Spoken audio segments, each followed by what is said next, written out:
Aujourd'hui, je vous lis le chapitre intitulé « L'ancrage ». L'ancrage.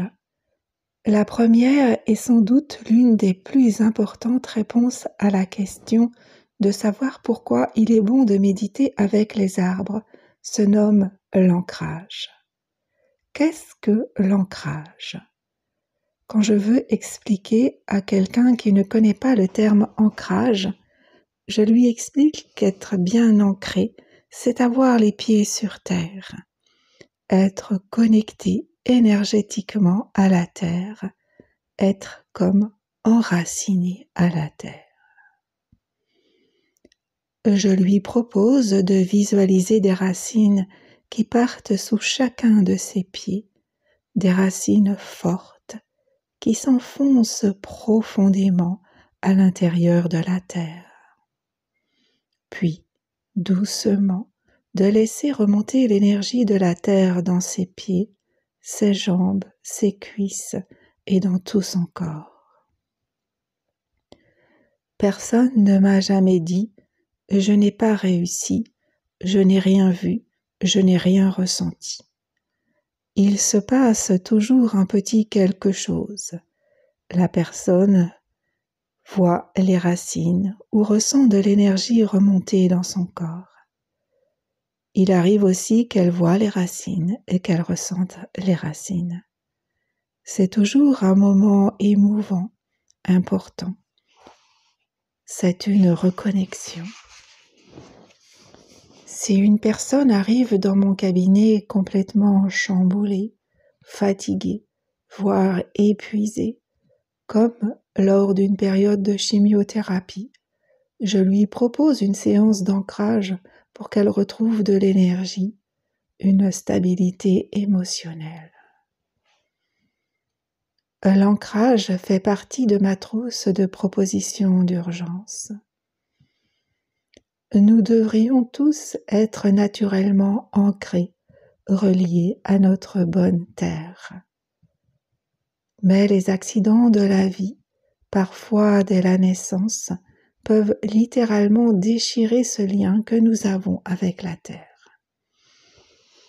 Une des grandes spécialistes de l'ancrage en France se nomme Marie-Laure Tessèdre et elle écrit dans son livre « L'ancrage énergétique » en citant la guérisseuse Barbara Ann Brennan. L'une des principales raisons du manque d'ancrage peut venir d'une expérience traumatisante à la naissance, juste avant la naissance ou dans les premiers jours de la vie. Marie-Laure Tessèdre rajoute elle-même « Le traumatisme peut venir du rejet ou de l'hostilité directe d'un parent pour le nouveau-né. Il peut aussi être lié à la naissance en elle-même et au processus de l'accouchement. Ce traumatisme peut être réel ou vécu comme tel par l'enfant. Ce qui a comme conséquence, selon l'auteur, d'abandonner le désir de s'incarner.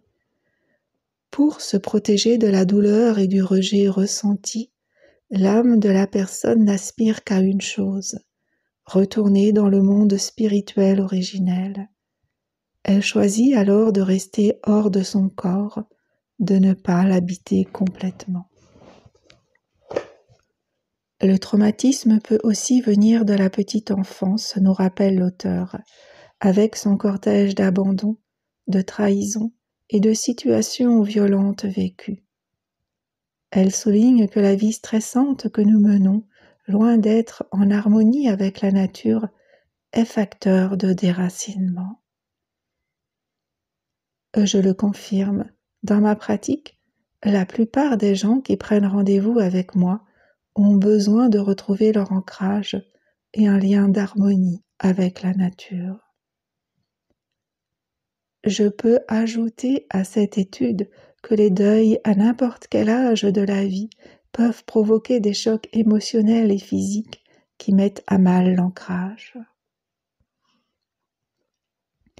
C'est encore plus vrai pour les clients qui ont perdu un parent jeune, en particulier les femmes qui ont perdu leur mère tôt dans la vie. Cette mort prématurée de leur mère les projette dans le monde des adultes et leur coupe leurs racines terriennes. C'est comme si une transmission de mère à fille n'avait pas eu le temps de se faire pour que les racines soient assez fortes chez la fille. Tant que les enfants ne sont pas autonomes, ils passent par leur mère pour être ancrés. Et les mères sont comme les racines de leurs enfants. Et cela a peu à voir avec la distance qui les sépare. C'est la raison pour laquelle, quand les mères disparaissent jeunes, elles laissent des enfants sans racines. Ces derniers se retrouvent énergétiquement coupés d'un coup de leurs racines énergétiques terrestres. Je vois aussi venir à moi des personnes ayant quitté leur terre natale dans des situations d'urgence, comme celles rapatriées d'Algérie dans des conditions de sauve-qui-peut-la-vie. Sans parler des épreuves que chaque humain traverse un jour dans sa vie. Notre existence contemporaine génère beaucoup de stress. Nous utilisons beaucoup notre mental dans notre vie professionnelle. Nous habitons dans notre tête où nous sommes présents, beaucoup moins qu'autrefois où le travail était plus physique dans le reste de notre corps. Si nous ne rééquilibrons pas cette présence en nous par de l'exercice ou des promenades dans la nature, notre ancrage risque fort de se désagréger. Comme je l'ai dit précédemment, il n'est pas toujours facile de trouver 1 heure par jour pour aller dans un parc pour se mettre en lien avec la nature, avec les arbres, ces grands seigneurs de l'ancrage, et profiter de leurs bienfaits. Pour se détendre, s'apaiser et retrouver un grand calme intérieur. Pour sentir l'énergie, la force remonter en nous et nous délivrer de la fatigue. Pour ressentir notre verticalité en ayant les pieds bien posés sur le sol, sur la terre. En laissant notre colonne droite pour permettre à la tête et aux cheveux de se connecter à l'énergie du ciel. Tout comme l'arbre, l'être humain est un lien entre le ciel et la terre. Ainsi, alignés et revigorés, nous accueillons naturellement toutes nos émotions, des plus tristes aux plus joyeuses. Nous transformons tous nos mouvements intérieurs. L'émotion est un mouvement d'énergie en nous, en expérience, en évitant de compacter nos accidents de vie en traumatisme. L'être humain n'a pas trop le choix. Soit il se replie sur lui en refoulant ses émotions, ou il les accueille en acceptant leur message et transforme les bugs en expérience.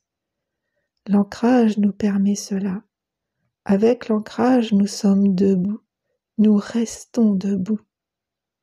Nous nous ressourçons en prenant conscience de notre présence au monde tout simplement. Un grand bien-être nous envahit qui se suffit à lui-même.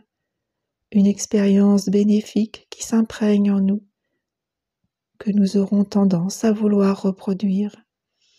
Nous nous remplissons d'une force qui nous permet de digérer nos émotions et qui remplit nos sensations de manque. Quand on est bien ancré, on sait plus facilement ce que l'on veut. On comprend mieux intérieurement notre mission terrestre, quelle est notre qualité unique, notre originalité et comment l'utiliser. Les choses deviennent claires dans notre esprit. Nous nous projetons et nous mettons en action pour les réaliser, aidés et soutenus par des synchronicités qui mettent sur notre chemin les bonnes personnes, les bons lieux, pour aller jusqu'à la concrétisation de nos projets. C'est paradoxal, mais l'ancrage nous donne des ailes. Nous découvrons que la vie est remplie de magie, que la vie est un lion de la vie.